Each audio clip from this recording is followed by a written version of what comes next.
It's the Score North Twin Show. A Trevor Plouffe Tuesday edition of the Score North Twin Show. We have our resident beat podcaster, Declan, the sports dad himself, Judd Zulgad. Figured we would just take this conversation right to the show before we talk about the surging Twins. So you're doing pre-workout energy drinking right now, Trevor? I am. I don't know why. This morning I felt a little sluggish, and I'm going to the gym after this. Might hit some golf balls. So maybe some Bed Bath & Beyond. Not sure if we'll have enough time.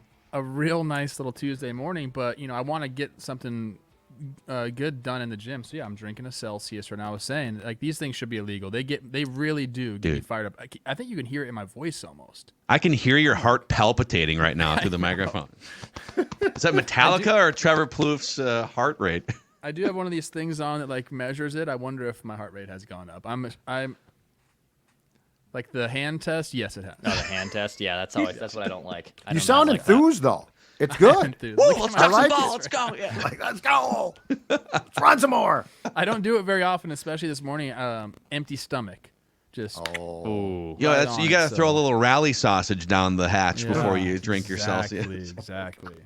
Love that. What is the update, Declan? You were touring around the clubhouse. Have we switched the sausage? Is it still the same? It's gone. It's gone. It's gone. I meant to ask yesterday, are we gonna get a new one? But it kind of feels like they started a win streak, yesterday because they won the game. But I haven't heard anything about a new sausage yet. So have we officially then replaced the sausage vibes with the Polaroid camera celebration? Yeah, those are pretty cool. Okay. In fact, so let me see if I can pull this up here. Are you in or out on the Polaroid celebration? It's a lot. I will say this. I agree with that. So that one's yesterday's. That's right next to it. I like it. Yeah. I like it because you can do whatever you want on a baseball field nowadays, which is I'm okay with it. But it's a lot to be out there, posing for a picture essentially after the victory. But again, the game is over, so who really cares? And more guys, because I think it originally was going to be the infielders and the catcher is their thing, right? And then guys were like, I'd like to join in. And then backups came in, and now it's just everybody's free-for-all. out there. Yeah, let's get Rocco out there. Yeah, I mean, get Rocco. Well, like in NFL games, you'll see if a defense intercepts a pass or something on Thursday Night Football, they'll run down to the end zone as a team, and they'll do like a team pose with the end zone cam. Are we going to get to the point where I know pitchers get all offended if you even look sideways the wrong way? Can we do this? If you hit a huge 3-run homer in the 6th, can we all gather around home plate and do a little Polaroid celebration? No. One thing I will not let this game turn into is like a college, take your helmet off and get your guy and all the guys around home plate. I will not let that happen in Major League Baseball. What will you do? That's it. If that happens, tweet something. That's all I really can do. Yeah. I don't really have you should any fly power. to the I will city say and go that I out don't there. like Twitter it. fingers. Rifle off some tweets. I really strongly can't worded. do anything about it, but I will tweet about it. How about that? Oh man. Hey, we just want to throw it to you. You were on the road trip before they came back home here, and so I feel like the last couple weeks you've just been so immersed in Twins vibes, so much so that you and Joe Ryan actually took a little dip in Lake Michigan together. Very exciting. How was that, by the way? That was a lot of fun. He had done it like the previous day with Kepler. They had walked down there, and I just was talking to him about it. And he asked if I'd ever gone to the lake. I said, no. I said, I'd love to. And then we kind of said, like, in passing, hey, let's go tomorrow in the morning. I said, okay. And I was kind of like, thought it wasn't going to happen because we had a day game and, everyone had to be there pretty early. But I got a text like that the night before, like, hey, like, we're doing this, right? And so I said, okay. I didn't know cameras were going to be there. Who took the photo? So that's Peter, the guy that, I guess he's a videographer, some sort of social with the Twins. Great guy. He's been there forever. All of a sudden, I get Joe a coffee in the morning and I meet him downstairs and there's Peter with the camera. I'm like, oh man. Like I had to get shirtless next to Joe Ryan, one of the hottest guys in the big leagues. That's not easy for a 37-year-old to do that. Did you But I pump did it. yourself a little bit? A couple No. pre-picture push-ups, or No, I went. That's all natural right there. I think I held up okay. I'm not like You did fine, super yeah. stoked on my physique right now, but I did okay. I did okay. it's a little. You're insecure about your not? physique. Oh my God! What does that say about this show? You guys need to get in the gym. Drink a we Celsius should- and get in the gym. I'm about to say there was You no got any of those Celsius that seltzers day. you can hand me right through the thing? It's not a seltzer either. That's No, how I it's- know you down in the gym. Oh my God. Judd with his pre-workout seltzers. This Man, LaCroix's pre-workout got beer. me jacked, or what? Or thinking little White Claw, pre-workout White Pre-workout Claw, That's what you Molson. need for sure. a Molson. Hey, people do that all the time, man. They do. There's nothing better. I would do this from time to time. After a nice victory, you're feeling yourself, but you got to get a workout in. I would take a victory beer into the gym and just get a little pump in. Oh, like nice. in the majors, you guys would win Oh, a yeah. game and then rip Oh, a beer I'm and not- get some biceps in, or what are we talking about? I'm not speaking for everybody here, but I did that. I know Dozier's done that a few times. We get in the gym afterwards, a couple deadlifts, a couple buys and tries, a little victory beer. It's I've fun. never been a shower beer person. I had roommates in college who lived by it. I don't like to mix business with pleasure. So I don't do the shower beer. Wait, which Can't one's do the it. business? So Yeah, shower like, is the they're business. both pleasure, aren't they? I was gonna say showers are great. Shower You is more consider a the shower to business. be business? It's business. Oh, Interesting. You're missing Yeah, out in it's life, business. man. What do you take, a Business. cold shower or something? Yeah, exactly. It's business. I got to get in there for business reasons. I Can't be did that smelling. for a little bit. I read this book, and this is right after I got done playing. I read this book about routine and all whatever. And they said you should start your day off with a cold shower. And I was like, why? I was skeptical. Then I started to do it for a week, and I actually liked it. But then there was one morning I woke up, and sometimes you just can't do that, dude. Like you just need a nice warm shower to get going. And I just stopped the practice there and never gone back. Dude, 2 years ago, it wasn't from a book, but it was from, how now people on the last couple of years on Twitter, people just do these here's how I changed my life in Yes, eight posts. And the first post is explaining how they're going to tell you that they changed their life. And the second one is, get ready, I'm going to tell you how I changed my life. And it was cold showers at 5 o'clock, 5 a.m. club, and take a cold shower. I tried it for 3 days. Same thing. You I was did? like, can't do this, man. Can't It do wakes this. you up, that's for sure. It spikes it's supposed to spike your entire endorphin system, and it's a jolt to start your day. Or you can just drink a Celsius. I scroll right past that crap. Here's a thread on how I changed my life. Well, that's great for you. Sports Dad already has all the answers. No, Get out of my algorithm. Yeah, exactly. So we do as part of our Monday show here, Trevor, it's the State of the Twins episode on Mondays, and the first question we always ask is fill in the blank. Twins vibes are blank right now, and we all had very positive things to say. How would you fill in that blank, having been on the road trip a week ago, watching this team rattle off 2 weeks straight of wins and then starting a new streak? Twins vibes are blank right now to you.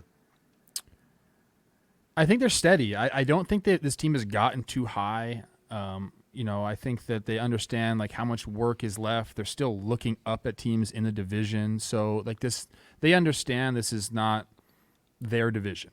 It's not. There's 4 teams that could win this division. So I think they understand there's still a lot of work to be done.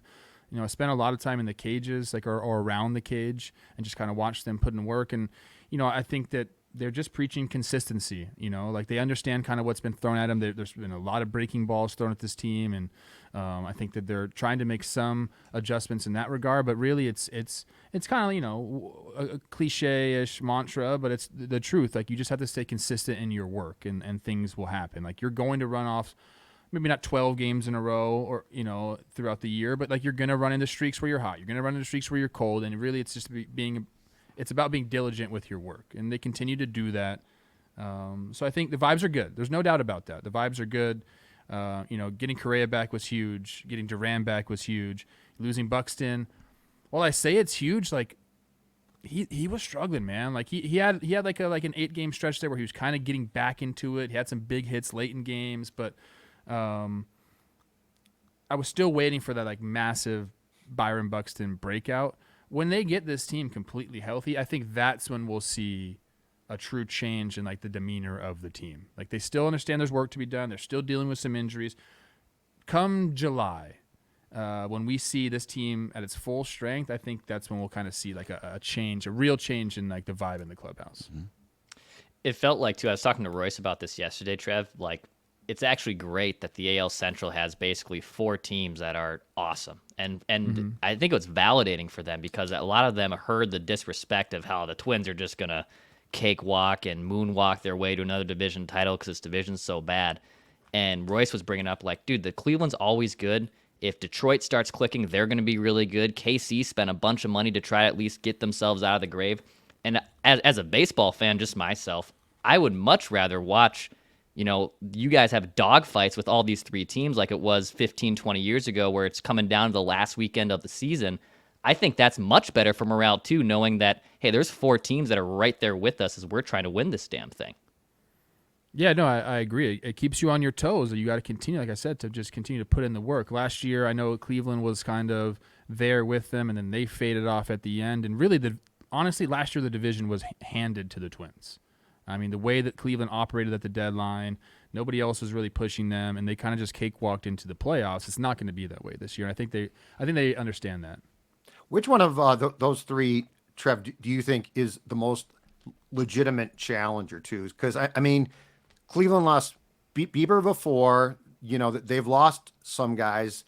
They played well, but I don't know that they've got the depth to maintain that. So of Cleveland, Kansas City, and Detroit, which 2 do you think have the most chance to really challenge for a division title, assuming that the Twins continue to play well? That's a great question. For some Nice reason, job, I Judd. want to. Sorry, nice job. Great Judd. question. Great Point question, for me. dude. There you Goes go. way Imagine back. if you drank your seltzer. You You don't know I didn't. No, we can tell you probably did. We can smell it on your breath, actually. For some reason, I want to take the Tigers out of the equation. I know Flaherty's been really, really good to start the year, and Skubal's kind of like, he's nasty. He has no-hit stuff anytime he goes out, but for some reason, I have them out. I think that they all have their flaws, I guess. Like the Royals, like is Seth Lugo and Michael Walker, are they going to continue their ways? Like if you look at Seth Lugo's Baseball Savant page, the numbers will say there's some regression coming. So like, is he going to keep it up throughout the year? Offensively, I think that Cleveland might be the worst off, especially with Quan out right now for 4 weeks. They're kind of they're top heavy right now with Ramirez, and he's starting to get it going, and Naylor. So they all have their question marks. If I had to choose one, I think I would take the Tigers out and say that the Royals and Cleveland will continue to be there. But then it comes down to what do these teams do at the deadline? I don't think Cleveland's going to add anything because that's just kind of where they're at. But if you ask me right now on May 7th, I'll say the Tigers. Yeah. But I honestly think it's going to be a 4-team race. Yeah. So I don't think any of these teams are going to go do much at the deadline. Like, do you think the Twins go get one more starter? Let's talk about the Twins starting rotation. I mean, Pablo's Pablo. Joe Ryan, I don't know. I feel like 2 years ago, people rightfully so were looking at him as a top of the rotation guy, and he's largely been good. Bailey Ober, if you take away that first start, yeah. Even like Simeon Woods Richardson has shoved in like 3 out of 5 starts. Like, what do they need another starter in a couple months, or what are you thinking for the Twins rotation? I would love for them to get another starter, even if they had a full 5-man rotation where you can rely on them, which I don't necessarily think they do right now. You got to have just depth. You have to have real deal depth, and I was clamoring for them to get Cease in the offseason. That didn't happen. But I think there's going to be some guys available at the deadline. I think the Marlins are going to probably start trading some people. I think the White Sox are going to start trading some people. They already did. The Marlins, yeah, exactly. Man.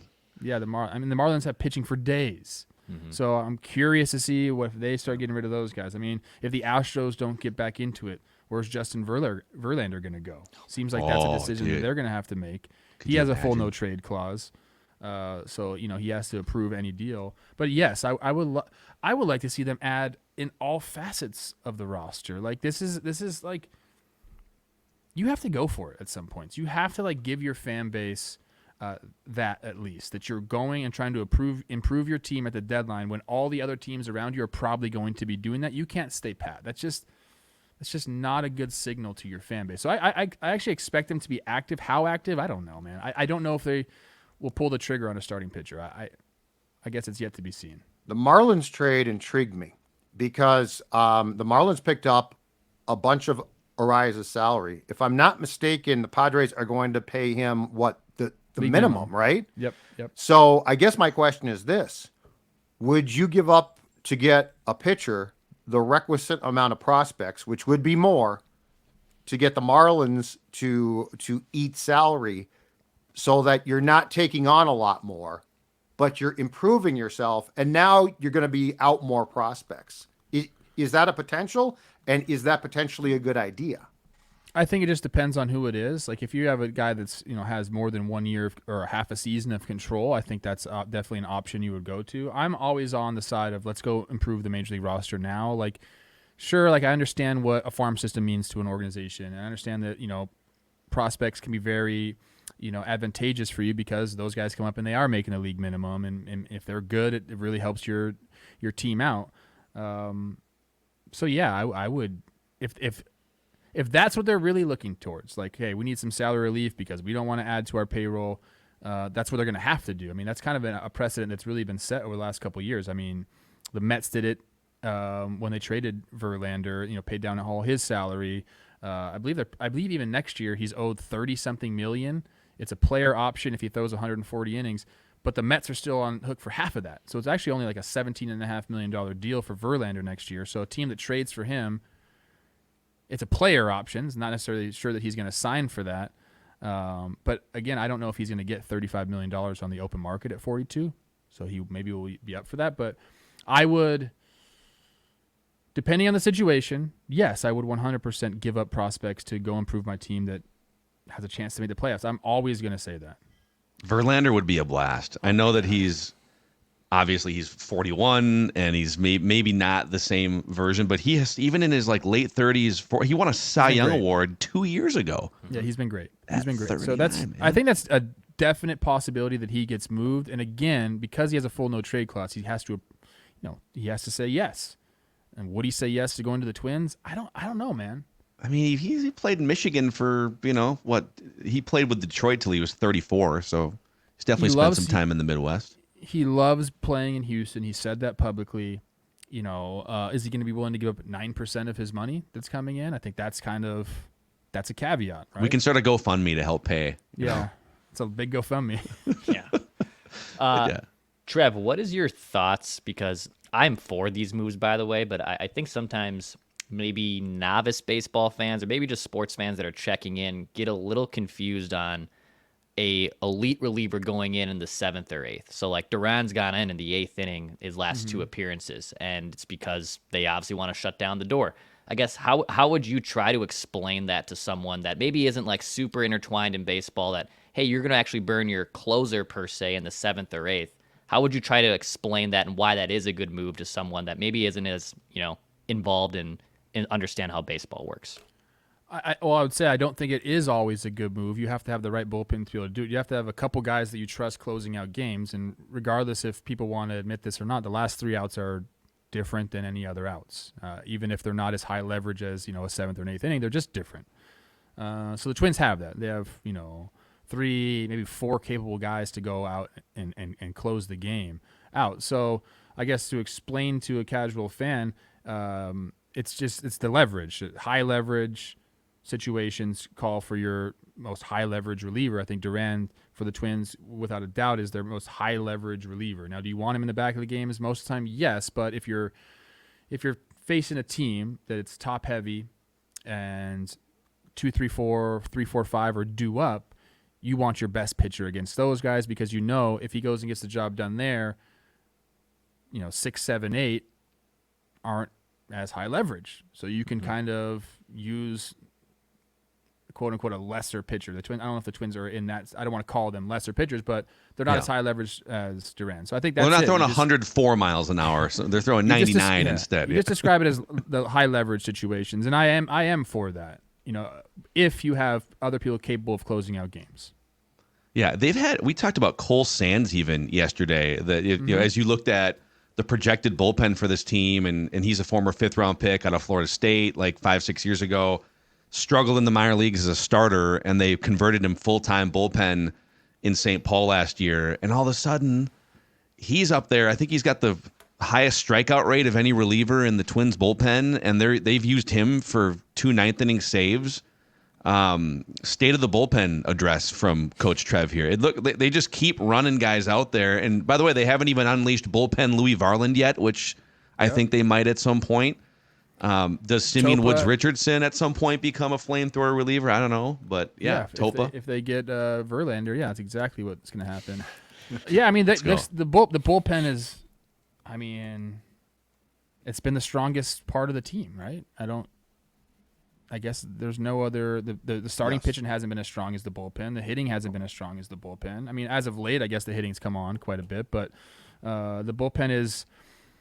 It's so nice to have that. I think that we all can, just as baseball fans, understanding that if you have a lead late in the game, and a bullpen you can rely on, how relieving that is compared to a team where you don't have the bullpen, and when you have a lead in the late part of the game, you don't even feel like secure in closing the game out. I think as Twins fans, I feel pretty dang comfortable, even with a 1-run lead going into the 7th. So that is it's so nice and it's not a luxury to have it because most good teams have a good bullpen, but the Twins have a great bullpen. Mm-hmm. What's your thought, Trev, on Kepler?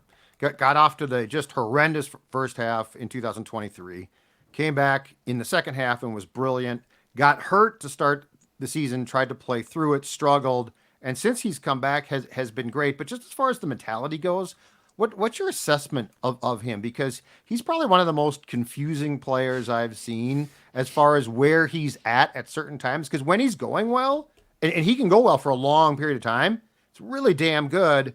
But if he's not, it can be absolutely maddening to watch. I think that Max, I think a lot of his results and his ability on the field will come from where he's at, mentally. Because clearly he has all the physical tools to do anything on the baseball field. I mean, he's about as good as you can get when you're talking about just pure athleticism out there. So that's really never been in question. But to me, there's always been Max Kepler trade rumors. There's been, okay, what are we going to do with this guy? And people have, questioned him at some points. Now I feel like a couple things have happened. He's not going anywhere this year. He's going to be in right field. He's going to be playing there. The team's, now has been doing pretty good. He's been a big part of that. So when he's feeling like this, he's going to continue to go. I also think the fact that he's a free agent after this year means something. You get into that mentality, hey man, this is kind of my chance I need to really bear down. Not that he's really doing anything, I don't think, differently. But when you know that this is your year, I think you just lock in just that much more, and that can make a huge difference in your results on the field. But he's in a good spot mentally right now. He feels wanted, which I think we disregard that a lot as baseball fans. Just think of yourself as a person. How much better do you perform when you feel like you're wanted or valued? I think Max feels that way right now. It is. I mean, to that point, fans, media, you do sometimes ignore the fact that it's a bunch of human beings running around, and there's human element factors, there's family factors. You could just be having think about if you're listening to the show right now and something's going on, you got in a fight with your wife or whatever, you're sick, you just kind of duck into your cubicle and ignore all your meetings. I mean, you got to show up at the ballpark and there's a dude throwing 98 miles an hour out there at you. So yeah, I think especially in baseball, being in a calm, good headspace matters more than people give it credit for. Yeah, he's always calm. I think it's just the fact, it's. I don't know if I'm putting this the right way, but I feel like he feels valued right now. You're right though, because the trade rumors and the first half of the year last year, he was hitting about $160 or $180 or whatever it was, and he was having a hard time. And then it's been 2 years of, are they going to move him for a pitcher? Are they going to pick up his option in the offseason? It's there's all these contractual checkpoints. And that's daunting because he's never been anywhere else. Yeah. He's 31 now. I believe the Twins signed him when he was 16. We're talking about 15 years in one organization. And the thought of going somewhere else is scary, man. You don't know what's out there. This is your home. I lived it. I went to a different organization and I did the best I could at, trying to fit in and doing all these things, but still like it doesn't feel like home, like whatsoever. You don't have the equity built up in a new organization. So that, guys think about stuff like that. Did you make friends your first day in your new organization? I did. Did you sit alone at lunch, or what was? You didn't start crying, right? It was okay. What? Well, right? I wanted to. I still remember. I don't remember who it was. It was either Falvey or Levine that called me, and I never called him back. They left a message saying, "Hey, like we're taking you off the roster. Thanks for like your fucking service or whatever." That was that was a voicemail? It was a voicemail. I was on my way back home from workouts, and I got a call from a Minnesota number. I didn't answer it. Voicemail came in. I listened to it. It was one of those guys. And yeah, I just was like, well, should I call him back? And I was like, what do you say? I think my quote was, they're not my bosses anymore, so I don't have to call him back. Yeah, we're right about that. They're not. So Well, they told you. Well, what am I going to do? Call him back and be like, thank you. Hey, for got your voicemail. Is that actually? I have a voicemail etiquette question. I generally hate just like voicemails. Period. Oh, Is I'm that opposite.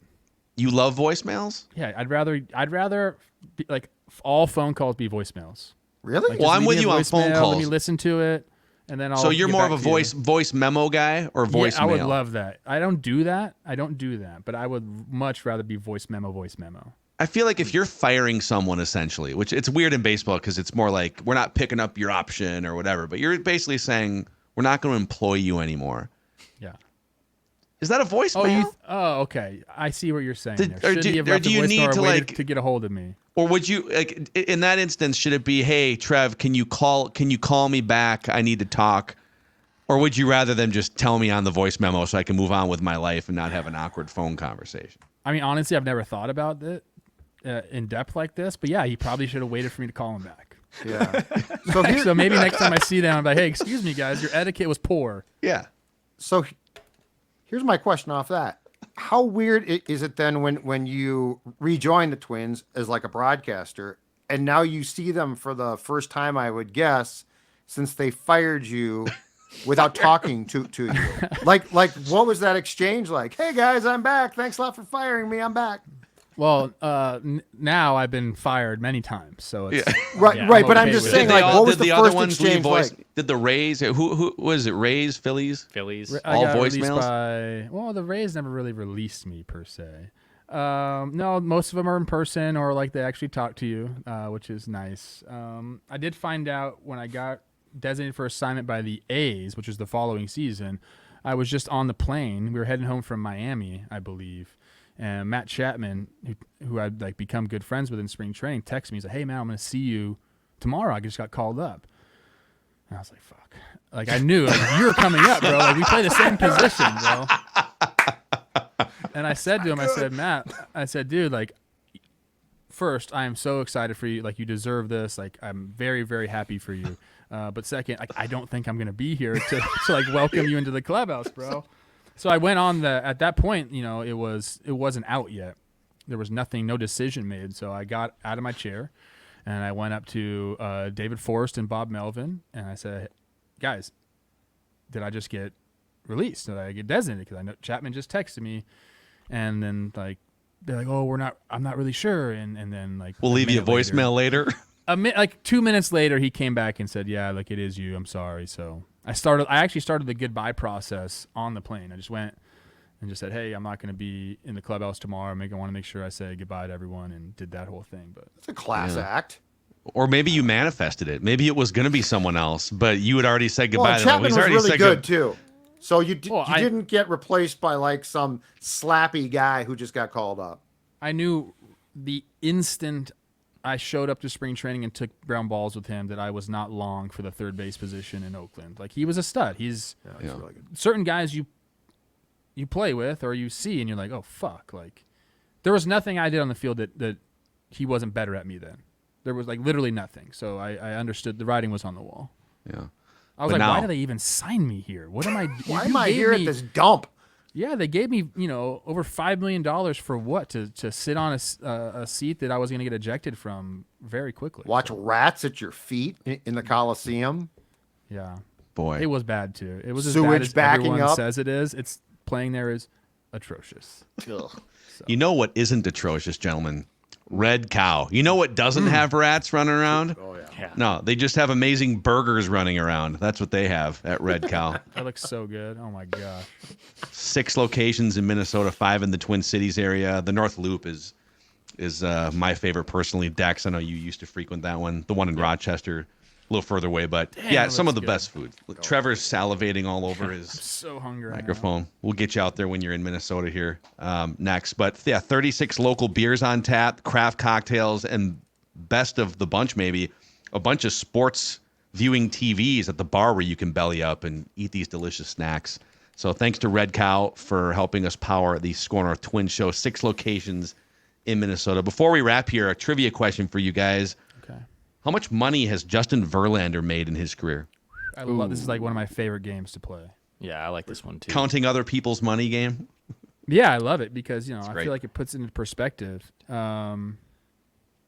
Well, I'm gonna say he's made. Has he gotten to 300 yet? Yeah, that's. I think it's I'm gonna north say of 250.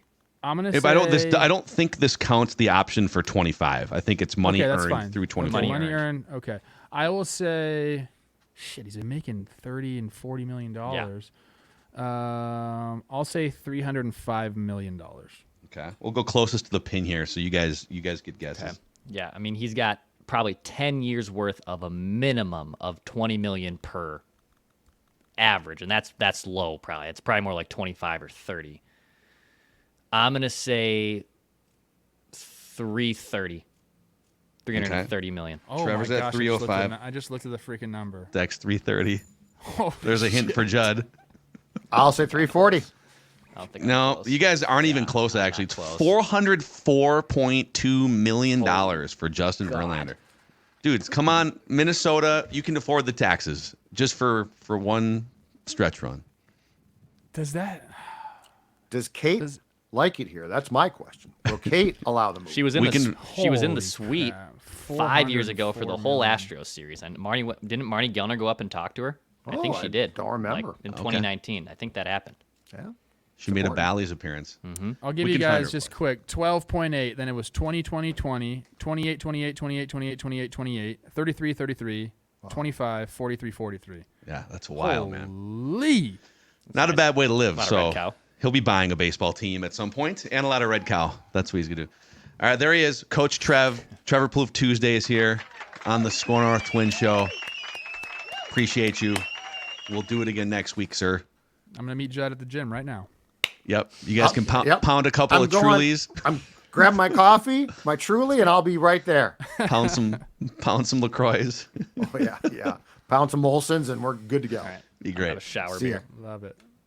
Declan's got to go to work. Shower's calling.